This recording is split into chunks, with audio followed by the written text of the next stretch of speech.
why that could be. Oh no, there's Well, I think you'll be able to give me the rundown on one of these. I'm gonna quickly type Cliff Notes. Okay, I got it. All right, so we're gonna be seeing some Dakota on Olympia and an AZCards on Geno. Yeah, for some reason I went to Cliff Notes and it brought me to the Super Mario RPG store page.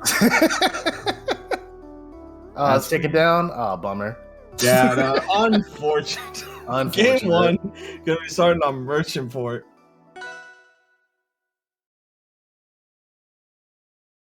So wait for sprites to load in. I am very excited for Olympia to come into Basecast, but we're gonna see the current version that is the updated workshop version, if I remember correctly. Yeah, the Olympia Workshop Edition, which is it's gonna be a lot different than what we're gonna be getting in Basecast.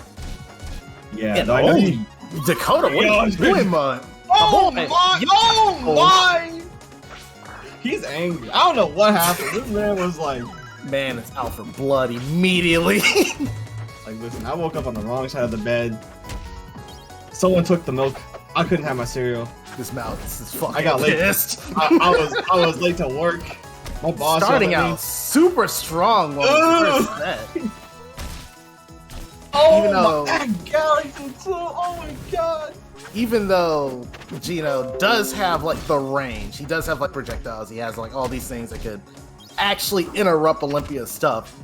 But Dakota is like doing a lot with her burst damage, like her burst movement. She's making sure that like she gets where she needs to be, and actually like confirming into the gym break, which is way more important than you think it is. I know that the gem break is pretty good at basically adding into another confirm, and that's what you were mentioning before with the range. That beam, at least on charge, covers a lot of frontal space in front of Geno, and it's really good at like keeping Olympia out, which is sort of the crux of the character, because they play more like a traditional fighter. Yeah. They don't really have a heavy projectile outside of the gem charge, so they don't really have a hard committal or a low committal way to get in with a fireballer. But once you get in, you get in. As you're I was gonna say, like, AZ a little less shook after those first two stocks, definitely regaining composure, but there's a way for AZ to come back from this. But if you're playing your heart out like Dakota has, it's gonna be a lot to adjust to.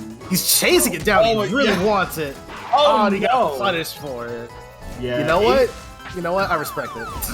I do too. AZ at 139, basically any strong hit now is gonna kill. If he gets frozen in the gem shard, then that's gonna be a nice little confirm. Or the trade on forward special. Yeah, you could do that too. you could just slot spin Ohio your way on in. That's fine. I mean, to be fair, that high of a percentage, you were gonna. If you didn't parry it, we're just gonna die from it anyway. That move hits hard now. Casually Mitsatsu's puppet. All right, so that's a very convincing game 1 over to Dakota. Yeah, despite like AZCards bringing that back and making it like a lot closer than you might have initially thought, like Dakota came out the gate swinging, and we are gonna see a character swap as a result. AZ was like, oh no, I don't think this is the play. The range was not the play style to go for, but you know what's the play style to go for? Wrestling. We're gonna get a character switch over to Incineroar of all things. So that's gonna be interesting. He said, I guess if you want to rush me down, then I'll play a character that can handle being rushed down. I can't zone if I can't set myself up. I can't beam a net if you're all up in my face punching me. Like exactly. It's messed up, man. It's messed up. So we're gonna see two heavy hitters now, because both these characters are not exactly what you consider lightweights either. Like, they're both heavy. All right, we're gonna see. Well, I can only describe as a slugfest for the next like 5 to 10 minutes. Like, this is gonna be crazy. Already. Yeah, I was about to say, like, just then. Ooh, good tech chase with a lariat. Sets up the ropes. I was about to say, like, are we gonna see it actually combo into that? That would be crazy. German suplex off stage, but it still comes back. Thank goodness that Incineroar now can be able to recover, unlike, you know, initial release in Ultimate. Very much a suitable change. I was going to say, like, something like this is definitely much more about... Oh my! And there we go! Oh! The blessed combo, going into up special, gem break up special. That is a true combo. Shout out to Slime Puffin. I know. When I first saw that, I saw it and I was like, "Oh my lord, yeah!" That forward special seems to be really good at just cleaning up those stocks. Oh, uses the ropes against him. Says, "No, you come over here." Ooh! Ooh! Challenges the recovery. Yeah, Dakota knew he wouldn't be able to get it, so he backed off on that one. Good call, because he would have died on the way out.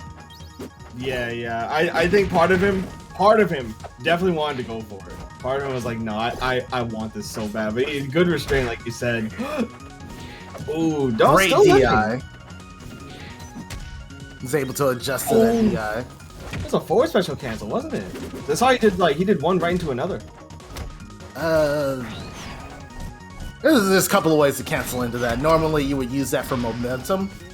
Like, you would, like, charge forward special, and then jump out of it, because you could jump cancel that. That might have been what he did then, because I saw he forward specialed, then he stopped, he fell a little bit, and then he forward specialed, like, right after that. Yeah, when you're forward specialing in the air, you actually get, like, instead of doing a dash forward, because you're not getting any momentum because you're in the air, so you just get like a pause in the air, and that will, you know, adjust to either another attack, just going into up special or forward special.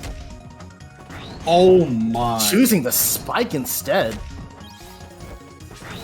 He wants to dunk this cat like right into the Shadow Realm. Oh my! But the all-reliable up strong. That went, I dare say, better in game 2 for. That definitely went better in game 2 for Dakota there. Holy moly!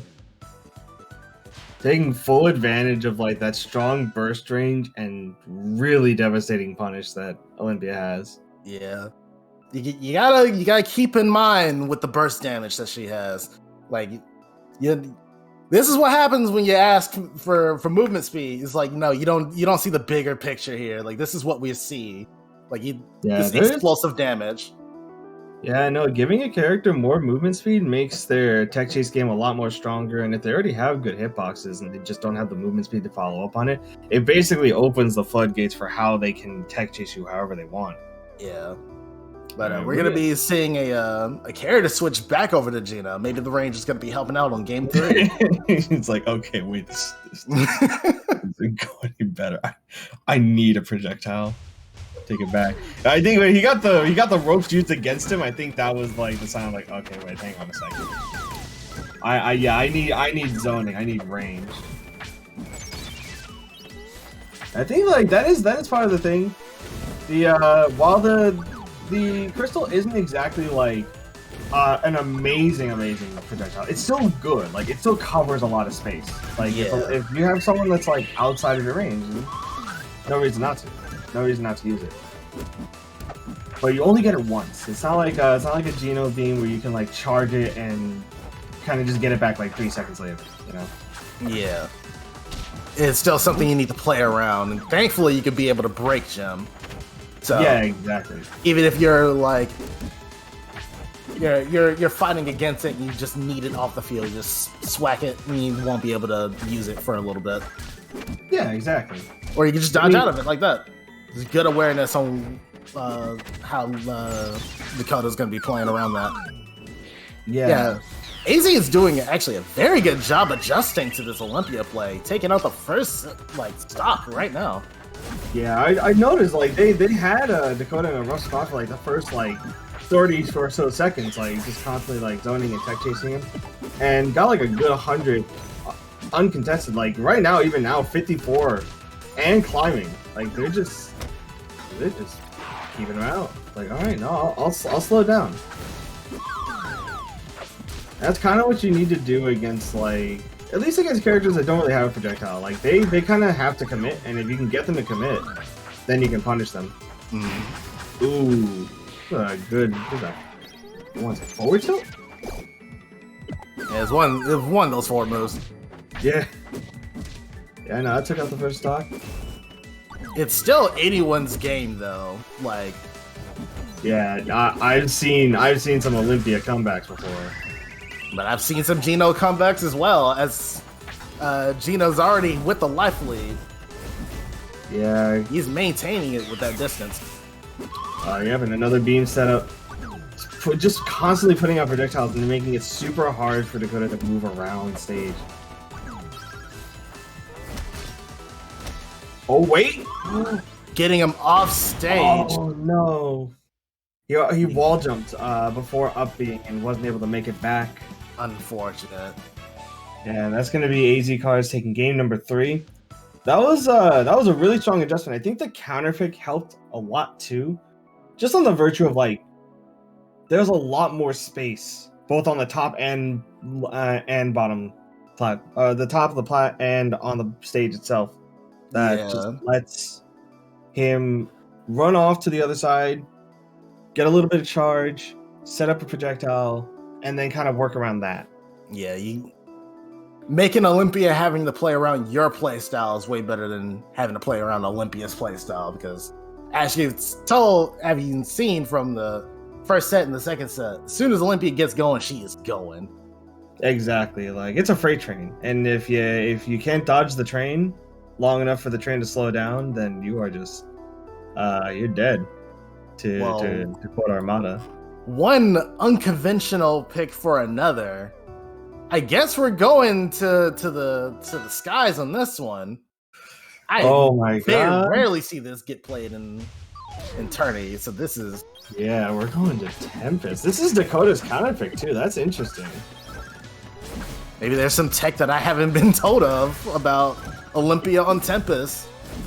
I was gonna say, in my head, I'm thinking this seems like a little bit of a risky pick, just on the virtue of there being so much open space. Those offstage plats will be good for recovery, but like if Geno can cover it, then it's like you're almost setting up a death sentence for yourself if you're not careful.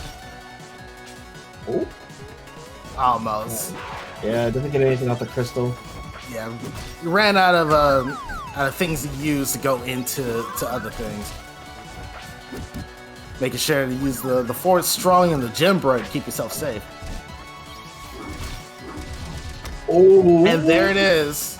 Mm-hmm.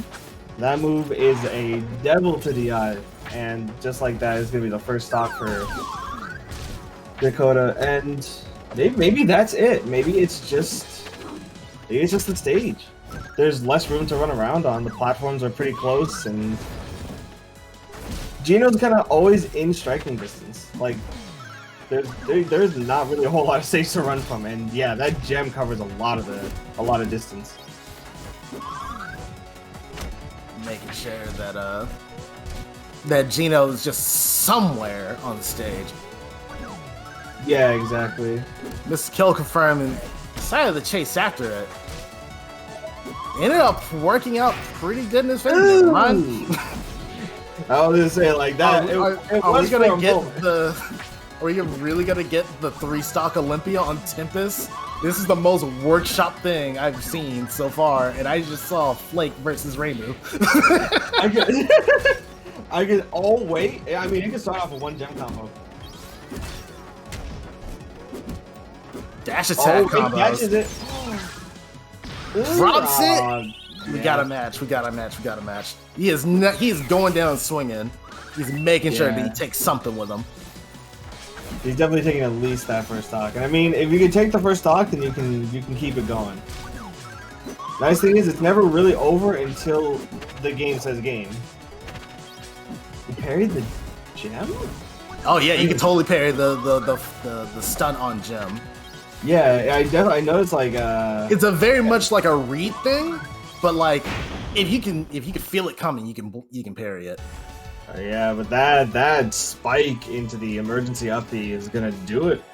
Dakota Yeah. taking a 3-1 over AZ. Yeah, GG's to both players.